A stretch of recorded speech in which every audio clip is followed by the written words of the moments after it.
नमस्कार, आप देख रहे हैं सिटी पोस्ट लाइव। मैं हूं सृष्टि राज। भागलपुर के जिला निर्वाचन पदाधिकारी सह जिलाधिकारी डॉक्टर नवल किशोर चौधरी पीरपैती प्रखंड मुख्यालय स्थित ट्राइसम भवन में विशेष गहन पुनर्निरीक्षण कार्यक्रम 2025 को लेकर समीक्षा बैठक के इस दौरान उन्होंने कार्यक्रम से जुड़े तमाम अधिकारियों के साथ बैठकर एक मतदाता सूची के शुद्धिकरण, गणना प्रपत्र वितरण और प्रपत्र भरवाने एवं समय पर जमा कराने से संबंधित विभिन्न पहलुओं पर विस्तार में चर्चा की है। मौजूद बीएलओ ने कहा कि हम लोग अकेले विशेष पुनर्निरीक्षण कार्य में लगे रहते हैं, लेकिन दूसरे अधिकारी मदद के लिए नहीं आते, जबकि प्रखंड से सेविका और सहायिका का भी इस विशेष पुनर्निरीक्षण कार्य में काम करना है। बैठक में director Amar Kumar Mishra, DCLR Sarfaraz Nawaz, BDO Abhimanyu Kumar, BPRO Kameshwar Narayan, CO Manohar Kumar, स्वास्थ्य प्रबंधक प्रणव कुमार, आपूर्ति पदाधिकारी श्याम सुंदर, पीओ देवेश गुप्ता, श्रम पदाधिकारी विरजमोहन तांती, सीडीपीओ सहित सभी बीएलओ एवं पर्यवेक्षक उपस्थित रहे। जिलाधिकारी ने खास तौर पर डीसीएलआर और वीडियो को निर्देश दिया कि वे खुद फील्ड में जाकर कार्यों का निरीक्षण करें और प्रतिदिन की प्रगति की निगरानी करें। डॉक्टर चौधरी ने दो टूक शब्दों में कहा कि विशेष गहन पुनर्निरीक्षण कार्य में किसी भी तरह की लापरवाही बर्दाश्त नहीं की जाएगी। वहीं बीएलओ एवं अन्य संबंधित पदाधिकारी अपने दायित्वों का ईमानदारी पूर्ण निर्वाचन करें। साथ ही उन्होंने मतदाताओं को जागरूक करने के लिए जनसंपर्क अभियान तेज करने का निर्देश भी अधिकारियों को दिया, ताकि अधिक से अधिक लोग फॉर्म भरकर समय से जमा कर सके और किसी भी योग्य मतदाता का नाम सूची से वंचित न रह जाए। जिलाधिकारी ने स्पष्ट किया कि कार्य में कोताही बरतने वाले किसी भी अधिकारी या कर्मी को बख्शा नहीं जाएगा। जिलाधिकारी ने कहा कि पूरे भागलपुर जिले में नवगछिया सबसे आगे चल रहा है। हालांकि शुक्रवार से पीरपैती में भी कार्य में तेजी आई है। तो आगे सुनिए और क्या कुछ जानकारी देते नजर आए। पीरपैती में अधिकारियों के साथ बैठक की सर, क्या दिशा निर्देश दिए?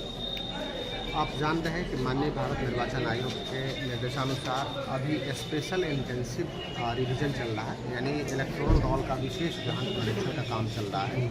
उसमें हमारे समस्त बीएलओ सुपरवाइजर और समस्त पंचायत पर्यवेक्षक और हमारे कई एईआरओ के स्तर के अधिकारी लगे हुए हैं। उसमें हम लोग जितने भी अभी वोटर्स हैं 2025 में, सभी वोटर्स का जो एक पेज है जिसमें उनका फ़ोटो लगा है, उनका डिटेल्स है, उस पेज को व्यक्ति को दे रहे हैं और वेरीफाई कर रहे हैं कि उनका जो पुराना कोई भी साक्ष्य है उस साक्ष्य को वो संलग्न करके हम लोग को देंगे, ताकि उनके फॉर्म को फिर से अपलोड कर सकें। अभी विशेष रूप से हमने ये फोकस किया है कि जितने भी फॉर्म्स हम लोगों को दे रहे हैं वो फॉर्म्स उनसे फिलअप करके हमारे पास वापस आ जाए। फॉर्म में उनका नाम, पिता का नाम और माता का नाम है, उनमें आधार नंबर भी है, मोबाइल नंबर भी है, उनका सिग्नेचर है। वो सारे फॉर्म्स को हम लोग कलेक्ट कर लें और उसके कलेक्शन के बाद जिनका नाम भी 2003 के वोटर लिस्ट में है उसके आधार पर मिला करके उनका फॉर्म्स में किसी साक्ष्य की आवश्यकता नहीं है।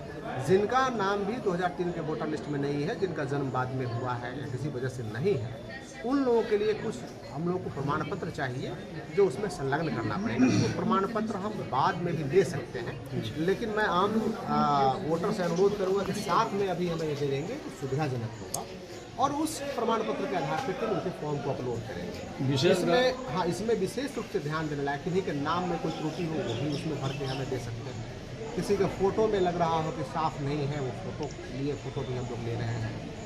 इस बिंदु पे किसी का मोबाइल नंबर पहले से सही नहीं है तो वो सही नंबर आ जाएगा। ये ऑनलाइन का डेट कब तक है सर? ऑनलाइन का डेट हमेशा ओपन है। ऑनलाइन का डेट हमारा 26 तक है, लेकिन हम आग्रह करेंगे कि अभी लोग अपलोड कर लें, समय का इंतजार। विशेष गहन पुनरीक्षण में समीक्षा की गई होगी प्रोग्रेस की सर? हाँ, क्या स्थिति है सर? नहीं, हमारे इस ज़िले में सभी अनुमंडल की स्थिति और सभी यारों की स्थिति कंपैरेटिवली अच्छी है और हम वहाँ से दूर से आए हैं ताकि अपने और कर्मियों को ट्रेनिंग करके हम अपनी स्थिति निहार सकते हैं। 16 प्रखंड में से सबसे अच्छा किस आशंकाएं हैं इसको लेकर, उनसे किस तरह से अपील करेंगे? क्योंकि बहुत सारे लोगों के मन में थोड़ी बहुत आशंकाएं हैं कि भाई क्या उनका मतदाता सूची से नाम हट जाएगा इस प्रोसेस को नहीं पूरा करने के बाद, तो उनके लिए किस तरह से अपील करेंगे सर? आपको यदि आप मतदाता हैं तो आप यदि एलाइव हैं, यदि जिंदा है, तो आपको ये साक्ष्य एक सिग्नेचर तो करना पड़ेगा फॉर्म पे कि हाँ भाई हम एलाइव हैं। उसके लिए कमीशन ने ये निकाला कि कुछ ऐसे भी लोग हैं जो बाहर रहे हैं, उनका कैसे होगा? उनके लिए ऑनलाइन फॉर्म फिलअप करने की भी सुविधा है। अब जो मृत लोग हैं वो अपने फॉर्म को नहीं भर सकते हैं, तो खास करके मृत लोगों के लिए वो तो संभव ही नहीं है करना। और ऐसे कोई भी वोटर है सामान्य, तो उनके लिए ऑनलाइन भी व्यवस्था है और उनके बूथ पर भी BLO जाकर के फॉर्म ले रहे हैं, तो किसी भी आशंका से डरने की जरूरत नहीं। सर परेशानी सबसे ज़्यादा जो 2004 के बाद की बहुएं हैं उनको हो रही है, जो उनके मायके सर्टिफिकेट को लेकर। आप उनके स्पाउस का नाम, स्पाउस मतलब पति, जो बहुएं हैं तो उनके पति का नाम भी उसमें वो पति का नाम दे सकते हैं, उनका साक्ष्य दे सकते हैं। और उनके पिता, जब बहू हैं तो उनके पिता का, तो पिता का जो कहीं पे भी उनका वोटर ID कार्ड होगा, उनका कोई साक्ष्य होगा, वो उनको लगा सकते हैं। हम लोग उसको वैलिडेट। सर एक आखिरी सवाल, बाहर जो कामगार एंड्रॉयड मोबाइल का कवरेज पूरे देश में बहुत अच्छा है, वो अपने मोबाइल से अपने फ़ोन को अपलोड कर सकते हैं। कृपया इस काम को करें।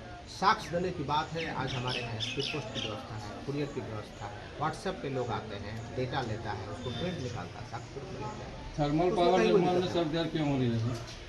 वो प्रक्रियात्मक चीज़ें हैं और देर नहीं हो रही है, बहुत तेज गति से जो प्रक्रिया है वो चल रही है। 16 बहुत प्रखंड में ज़्यादा सर सबसे बेहतर पुनरीक्षण का कार्य किस प्रखंड में हो रहा है? अभी हमारे यहाँ नौगछिया अनुमंडल में काफ़ी बेहतर तरीके से लोगों ने काम किया है और कल से ये पीरपैंती भी अच्छा पेस पकड़ा। सर अभी एक लास्ट सवाल, अभी 35 में जो मनरेगा का कार्य